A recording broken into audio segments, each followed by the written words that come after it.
this gets to, I think, the broader question that I know you and Sam went on for 3 hours about the nature of truth, because particularly truth in the moral sphere. I think that would it be fair to say that you guys agree on the idea of truth in the scientific sphere, that you know, if something is, that there is such a thing as objective truth, or are you? I would say we agree on a lot of that.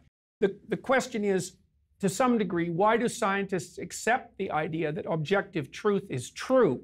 And then I would say, we probably don't agree about that, because I would ground that in pragmatism. Right. And Sam would ground that in the idea of an independently existing objective world. Right, which is a leap of faith more like my own, actually, than the pragmatist view, right? That if you believe that there's a God who's out there in the universe who created the structures in a particular certain way, then what he created is the truth, and it is apart from you. That if human beings didn't exist and they weren't able to utilize the truth, that truth would still exist out there, whereas the pragmatist might say, truth is in the use that it has for human beings. Well, that's the thing, is that, you know, I don't know if we would consider scientific truth true unless we are also simultaneously accepting the idea that scientific truth is good for people.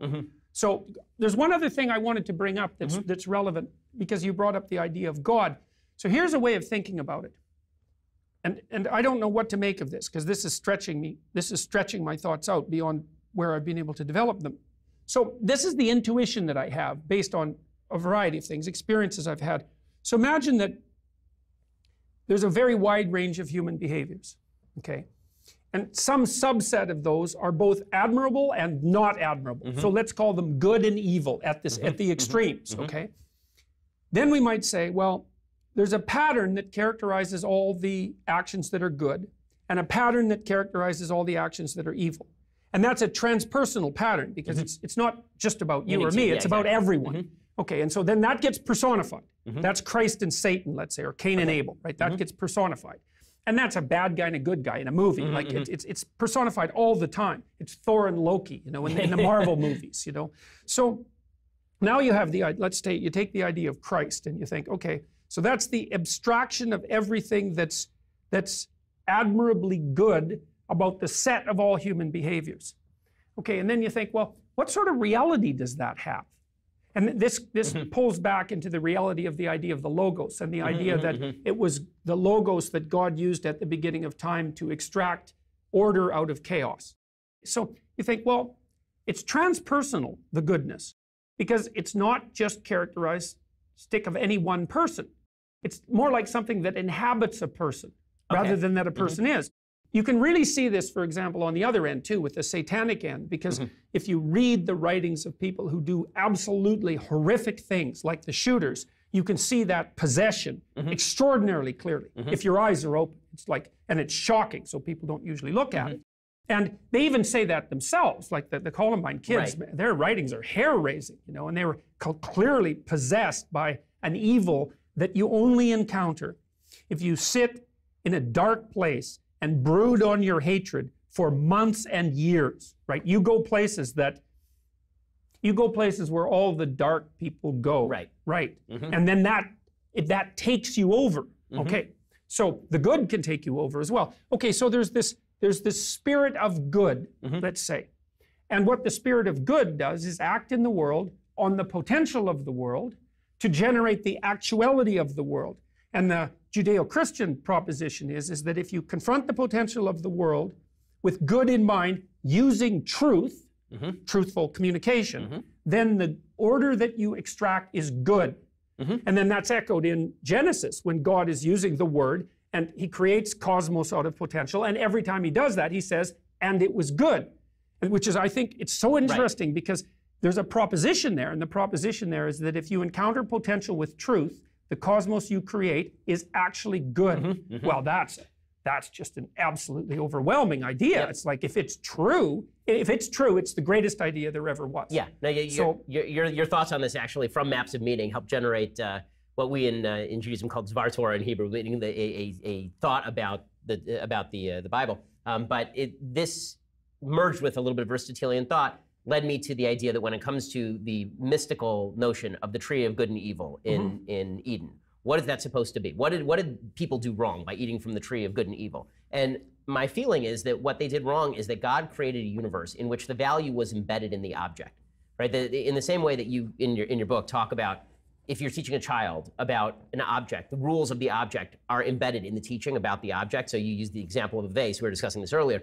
But you use the example of a vase where you teach a child, don't touch the vase because the vase will break. So that the rule is embedded in the object. In the same way, in Aristotelian thought, the rules for behavior are embedded in the nature of the universe, meaning what makes a man good is what makes a man unique, which is reason. The idea is that reason is what makes a man unique. So acting in accordance with right reason is what makes an action good. So if you believe that God created the universe along these lines, and that what natural law is just the human attempt to understand the lines along which God created the universe, then where human beings went wrong is when they decided to separate values from the universe. When we decided to take values and say this is a completely separate thing. So this vase has no rules attached to it anymore.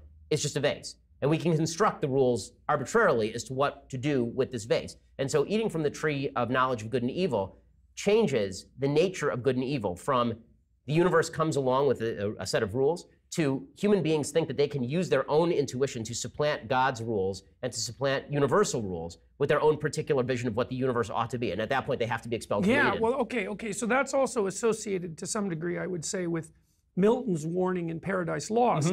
Because Milton basically portrays Lucifer, who's the bringer of light, weirdly enough, as the spirit of unbridled rationality, which accounts for, say, the Catholic Church's antagonism towards rationality. The idea was, same idea in the Tower of Babel, that human beings have a proclivity to erect their own dogmatic ethical systems and then to expand them into a grandiosity that challenges the transcendent, and that's a totalitarian catastrophe.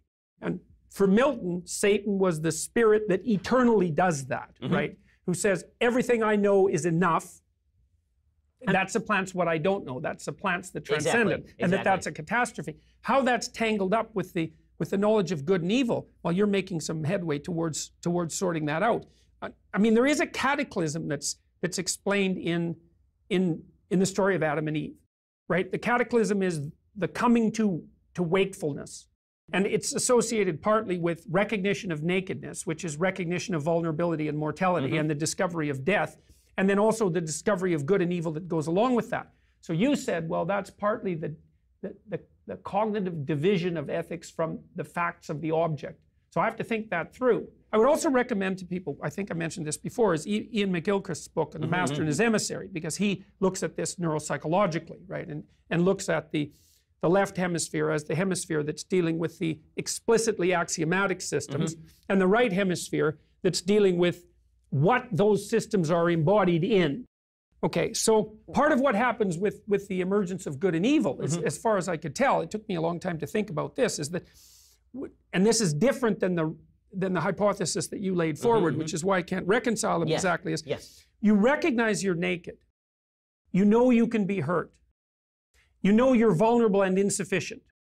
You hide from God, because that's what happens next. And the reason you hide from God, say God is your destiny, or God is you're walking with God is a manifestation of your ultimate proper destiny. You doubt whether you're capable of that because now you realize your embodied finitude, your nakedness and insufficiency. So you hide and you're ashamed. So there's that. You also realize that you can be hurt and suffer. And that kind of goes along with God's command that you're going to work in the sweat of your brow and that you're going to die. And that women are going to be subjugated to men, which is put on as a curse, not as a moral imperative, right?